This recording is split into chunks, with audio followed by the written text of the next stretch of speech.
Geography के इस online शिक्षण में आपका पुनः स्वागत है। पिछले लेक्चर में हमने बीए सेकंड ईयर के पेपर फर्स्ट पर चर्चा प्रारंभ करी। आपका पेपर फर्स्ट है वर्ल्ड रीजनल ज्योग्राफी, विश्व का प्रादेशिक भूगोल। इसके अंतर्गत हमने जिस टॉपिक पर चर्चा प्रारंभ करी वो टॉपिक है geographical location and importance of Japan in Asia. Japan की एशिया में भौगोलिक अवस्थिति एवं महत्व। इसके अंतर्गत हमने देखा जापान एशिया महाद्वीप में पूर्व की ओर स्थित एक द्वीपीय देश है। जापान एशिया महाद्वीप से जुड़ा हुआ नहीं है बल्कि अलग द्वीपों के रूप में स्थित देश है। यहाँ पर लगभग 6,852 द्वीप है। इन द्वीपों को सम्मिलित रूप से कहा जाता है जापानीज आर्किपेलागो। अब इन द्वीपों में से 4 द्वीप जापान के मुख्य हैं। इन 4 द्वीपों का आज हम विस्तार से अध्ययन करेंगे। सबसे पहले हम उत्तर से प्रारंभ करते हैं। उत्तर की ओर स्थित द्वीप है होकाइडो द्वीप। यह सबसे उत्तर में स्थित है तथा यह होन्शु के उत्तर में स्थित द्वीप है। क्षेत्रफल के आधार पर यह जापान का दूसरा सबसे बड़ा द्वीप है। होकाइडो का सबसे बड़ा शहर है सप्पोरो, जो इसकी राजधानी भी है। होकाइडो होन्शु से सुगारू जलसंधि के द्वारा विभक्त होता है। जलसंधि या स्ट्रेट क्या होता है ये हमने पिछले लेक्चर में भी देखा था। जलसंधि जो दो बड़े जलीय क्षेत्रों को या जो दो बड़े जलीय इकाइयों को जोड़ने का काम करती है उसे कहा जाता है जलसंधि। तो यह एक संकरा जलीय क्षेत्र होता है जो दो बड़े जलीय इकाइयों को जोड़ने का काम करता है। सुगारू जलसंधि के अगर हम पूर्व की ओर देखें तो पूर्व की ओर है प्रशांत महासागर और पश्चिम की ओर देखें तो पश्चिम की ओर है जापान सागर। तो इस तरह से सुगारू जलसंधि जापान सागर को प्रशांत महासागर से जोड़ने का काम कर रही है। इसी के साथ साथ जलसंधि दो स्थलीय क्षेत्रों को विभक्त करने का काम भी करती है। तो यह स्थलीय क्षेत्र यहाँ पर कौन कौन से हैं? उत्तर की ओर है होकाइडो और दक्षिण की ओर है होन्शु। तो इस तरह से सुगारू जलसंधि होकाइडो को होन्शु से विभक्त करती है। होकाइडो के बाद अगला द्वीप है होन्शु द्वीप। होन्शु द्वीप जो कि होकाइडो के दक्षिण में स्थित है तथा शिकोकू के यह उत्तर में स्थित है। होन्शु जापान का सबसे बड़ा द्वीप है। यहाँ पर जापान का सबसे ऊंचा पर्वत है जिसका नाम है माउंट फूजी। इसकी ऊंचाई है 3,776 मीटर। इसी माउंटेन से जापान की सबसे लंबी नदी का उद्गम होता है। इस नदी का नाम है शिनानो नदी। जापान की राजधानी है टोक्यो। टोक्यो भी इस होन्शु द्वीप पर ही स्थित है तथा जापान का प्रमुख मैदान जिसका नाम है क्वांटो का मैदान वह भी इस होन्शु द्वीप पर ही स्थित है।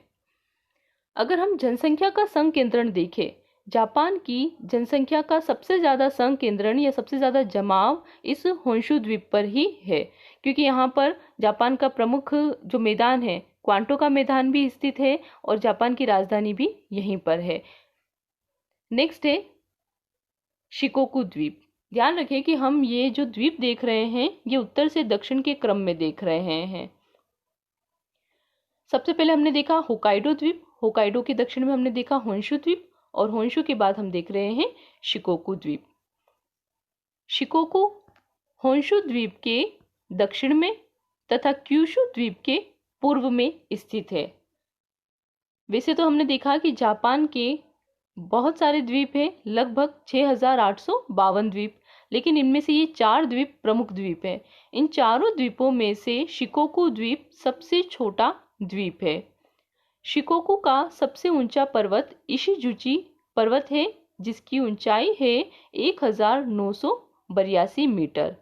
शिकोकू की सबसे लंबी नदी है योशिनो नदी। इन चारों द्वीपों में से शिकोकू द्वीप ऐसा द्वीप है जहां पर कोई भी ज्वालामुखी स्थित नहीं है। शिकोकू के बाद अगला द्वीप है क्यूशु द्वीप। क्षेत्रफल के आधार पर अगर देखें तो क्यूशू द्वीप जापान का तीसरा बड़ा द्वीप है। यह सबसे दक्षिणी पश्चिम में स्थित द्वीप है इन चारों द्वीपों में से। क्यूशू द्वीप होन्शु और शिकोकू द्वीप के दक्षिण पश्चिम में स्थित है। इस क्यूशू द्वीप पर आसो ज्वालामुखी पर्वत है, जो कि जापान का सबसे सक्रिय ज्वालामुखी पर्वत है। सक्रिय ज्वालामुखी पर्वत क्या होता है? वह ज्वालामुखी जिससे अधिकांशतः लावा का उद्गार होता रहता है उसे कहा जाता है सक्रिय ज्वालामुखी। तो क्यूशू के यहाँ पर आसो ज्वालामुखी जापान का सबसे सक्रिय ज्वालामुखी पर्वत है। हमने ये जो द्वीप देखे, इन द्वीपों को हम दो आधारों पर क्रम से देख लेते हैं। सबसे पहले जिस क्रम से हम देख रहे हैं वो है उत्तर से दक्षिण का क्रम। उत्तर से प्रारंभ करते हुए दक्षिण की ओर कौन सा द्वीप है? सबसे पहले होकाइडो, जो कि सबसे उत्तर की ओर स्थित द्वीप है।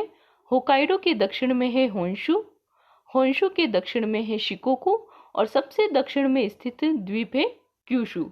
ये जापान के मुख्य द्वीपों का उत्तर से दक्षिण की ओर क्रम है।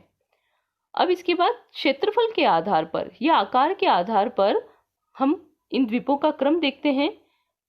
सबसे बड़ा द्वीप है होन्शु द्वीप। यह जापान का सबसे बड़ा द्वीप है। होन्शु के बाद सेकंड नंबर पर जो द्वीप है वो है होकाइडो। होकाइडो से छोटा द्वीप है क्यूशू तथा इन चारों द्वीपों में से सबसे जो छोटा द्वीप है आकार के आधार पर या क्षेत्रफल के आधार पर वो है शिकोकू द्वीप।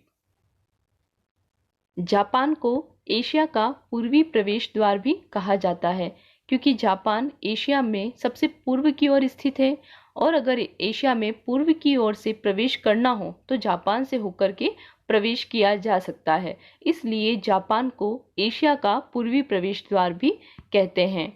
जापान को सूर्योदय का देश भी कहा जाता है, क्योंकि सूर्योदय पूरब की ओर से होता है और जापान सबसे पूरब की ओर स्थित देश है। इसलिए सूर्योदय सबसे पहले जापान देश में ही होता है, जिस कारण से जापान को सूर्योदय का देश या उगते सूरज का देश भी कहा जाता है। जिस तरह से जापान ने अपना आर्थिक विकास किया है, औद्योगिक विकास किया है, जिस गति से विकास किया है, उस आधार पर जापान को पूर्व का ब्रिटेन या एशिया का ब्रिटेन भी कहते हैं। स्थानीय भाषा में जापान को निपन भी कहा जाता है। जापान का लगभग 76.2% हिस्सा पर्वतीय है। यहाँ पर अधिकांश भूमि उबड़ खाबड़ है, जिस वजह से यहाँ पर मैदानी क्षेत्रों की कमी है और मैदानी क्षेत्रों की कमी होने के कारण यहाँ कृषि योग्य भूमि बहुत कम पाई जाती है। जापान में कृषि योग्य भूमि केवल 13.4% ही है। अब क्योंकि जापान के पास कृषि योग्य भूमि भी कम है, कृषि योग्य भूमि कम होने के साथ साथ जापान के पास अपने खुद के संसाधन भी बहुत कम मात्रा में है, नहीं के बराबर है।